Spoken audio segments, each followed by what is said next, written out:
Hi, I'm Sis.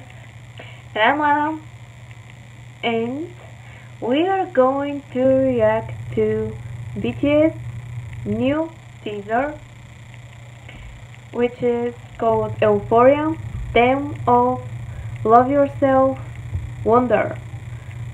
I'm not sure if we have here the name of the new album, but we'll see.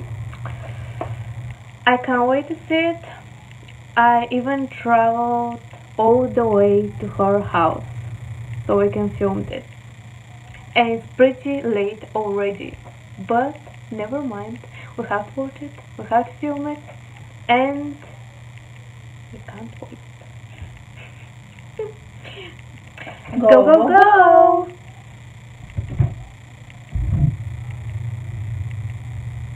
Big Hit Entertainment.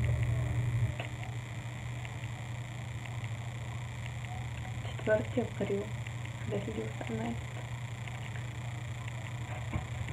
Къде е големия екран? И той отново скача.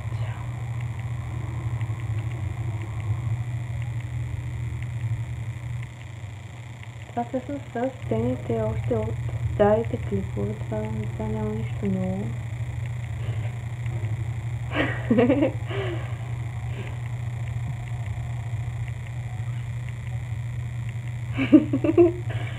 Oh. Butterfly. Виж, това бяха първо ръцете на Техион, които бяха в кръв, а това сега са ръцете на Джин с... В смисъл, от едните прилява в другите. Да. И да, пак има някакви много сложни връзки. И ето пак и с цветето, това е по същата сцена като в Awake и в I Need You. Обаче това мисля, че вече е нов. Вторица е жълт. Това означава ли нещо? А да виж този е червен на огъня. Оле.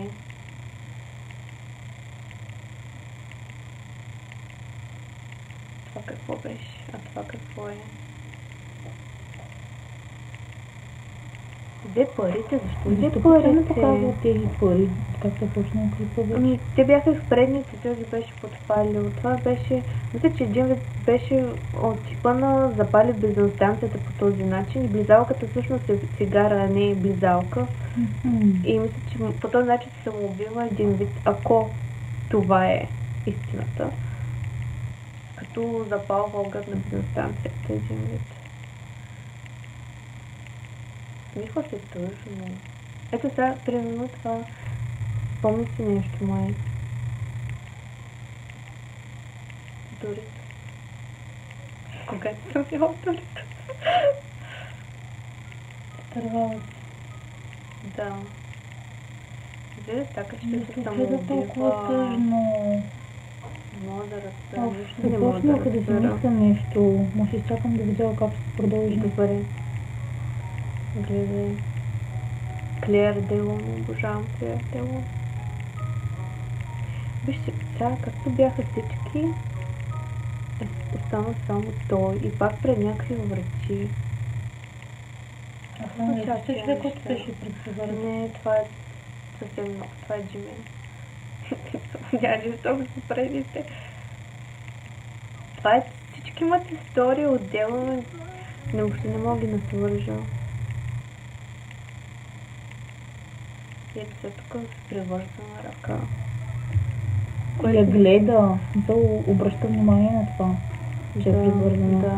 Мисъл, фокусирана върху И това значи ли, че по някакъв начин се лекува или това нещо като сън ли е, като рая ли е, какво е, не мога да разбера.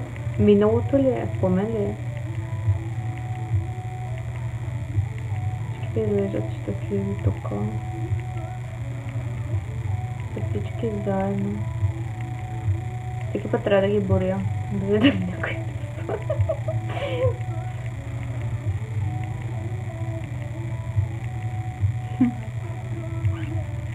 Най-накрая са с тъмни костюми. Всички. Напомните ми така малко на учениците в Корея, защото нали учениците не могат да се боядисват. Толкова съм свикнала постоянно след има някой със цветна коса. Пък в училище, като ги гледаш, че като изглеждат някакви еднакво, и с косите и същите прически, и всичките с униформи направо. Не мога да ги различиш.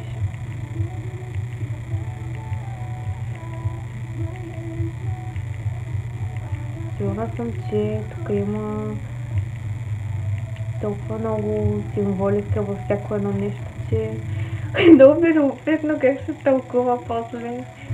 Нямам търпение да видя какво ще напишат.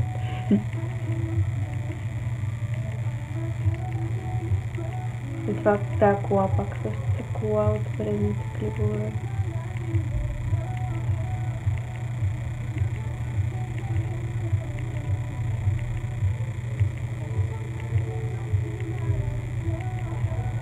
Ще не го дават да е някъде, сякаш се рее във въздуха.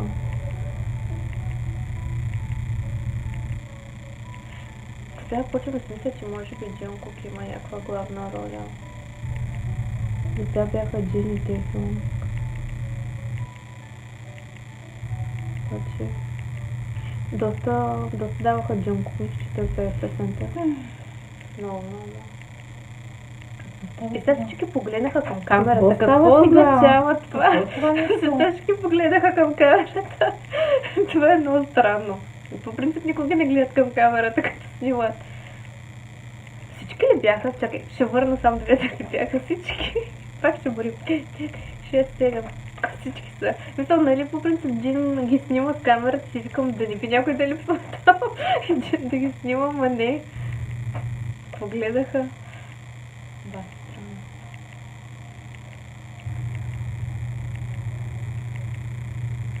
Сега са облечени в бяло пак. Виж, платформата не ли се стори бяла? Или се въобразявам вече? Защото в принцип трябва да е черна, не се ли се струва по-бяла от друг път? Да, виж, ако гледаш Butterfly, Чакай, е черна. Добре. Тук изглежда интересно. Не малко, малко. Джин се качи горе. Малко там. Не мога, виж, Джин се качи горе, не трябва да е Джин там, трябва да е Техен. Виж, платформата е бяла. Не си въобразявам. Защото е долу. Защо го гледаш така? Защо ми късаш сърцето? Сега гледам на това. И пак извади камерата. Ти му силка. Обаче всички се радват само Какво се става? радват. Трети.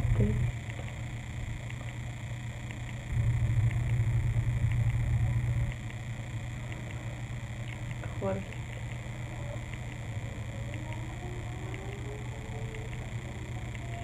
Сега.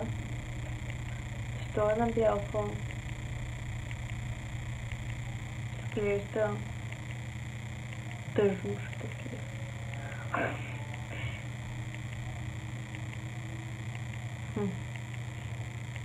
Свърши ли? Само това ли беше? Защо? Не трябваше да... Много бързо сякаш свърши. Какво става? И аз се знам. Много съм объркана в момента. Какво трябваше да означава това? Определено означава нещо. Със сигурност означава нещо. Със сигурност има много скрити значения. Определено изглежда сякаш разяснява нещо от предните клипове. В началото, като даваха момчето, който гледаше през прозореца, Джин. като даваха Джин, като гледа през прозореца, си мислех, че гледайки през прозореца, всъщност ще види смъртта на абсолютно всички останали, начина по който са умрели. Ага. Обаче не е това. Що? Ами... не знам. Това ми дойде първоначално на ум, че всъщност излиза на този прозорец и и вижда как някой друг умира в пожар и после си мисли... Какво тръгна? Какво беше това? Ето, това е... О, тук нещо става накрая. Това е как блъска Джънко в I Need You. Но защо са включили пак тази сцена? Какво да разбира? Това се случва. Ето това сега ми трябва превод. Няма ли си трябва да има с тръбекзел слава. Няма. По едно изречение, къде му е превода? Няма. Значи, сега след имаше нова теория. Значи, няколко пъти си мислеха, че Джин, този, който гледа през прозореца, е блъснал Джунков, този, който беше там на сградата с разпирените ръце. И нали после беше в инвалидна количка в другите клипове, не знам си какво. И не имаше теория, че Джин го блъска. И това по някакъв начин обяснява още колко по-сериозна е ситуацията. Смисъл става още по-трагично, нали? Защото ти е приятел, нали, ти безвишваш да го блъскаш. Да. И може би го убива по този начин. Може би и двамата умират. В смисъл, изглеждат ми мъртви. В смисъл, Джунко постоянно се върти, има някаква главна роля в цялото нещо. Нищо, че той пее песента, мисля, че няма нищо общо с това, кой пее. Мисля, че следва историята от предните клипове по някакъв начин. И виж, сега пак са включили на края на това, сцената как го блъскат. В смисъл, те в двата клипа поне показват, че наистина го блъска в кола. И освен това, даваха как и Джин кара кола. В смисъл, той почти винаги караше колата Джин. Която и да е кола, винаги караше кола много често. Така че може би наистина толкова е блъснал. Ами това с качането. Ами това може би наистина бил технил. След като е намушкал баща си, може би наистина се е самоубил и той. И може би като включиш и това с Джин с Джонков, има да дошло повече. Да. Може би наистина се е самоубил по този начин. Което следва, че може би останали всъщност са вреди, не знам. Няма логика да блъснат Джунков и Джин да оцеле като той кара. Аз не да оцеле Джунков като Джин кара и той да умрял. Направо. Това е много объркващо. Да, много е объркващо. Мисля, че трябва да помислим доста. Да. Мисля, че трябва да си изгледаш и тия, които не си, и така да помислиш. Да. Макар, че аз като съм ги гледала, пак нищо не ми помага. И макар, че съм чела и теориите, пак не ми помага. Но както и да е. Аз мисля, че е възможно... Трябва да помисля. Мислиш ли? Това е нещо, което се случва след като умрат и че те всъщност преживяват отново нещата. Не. Искаш ли да снимаме друго видео с теории? Да. Имам нужда да помисля. Да. И аз ще помисля и ще гледам и предните клипове. Да видя дали нещо ще се подсетя. И обещаваме, че ще се появим с страхотна теория. Аз не обещавам. Обещавам. Двете обещаваме. Да, ти, аз ще следвам твоите теории. We promise we'll be back with another video where we are going to share our theories. We're going to prepare and film it as soon as we can. Okay, well, that's all for today. Thank you for watching. See you next time with our theories. Her theories, not mine. Bye-bye. Bye bye.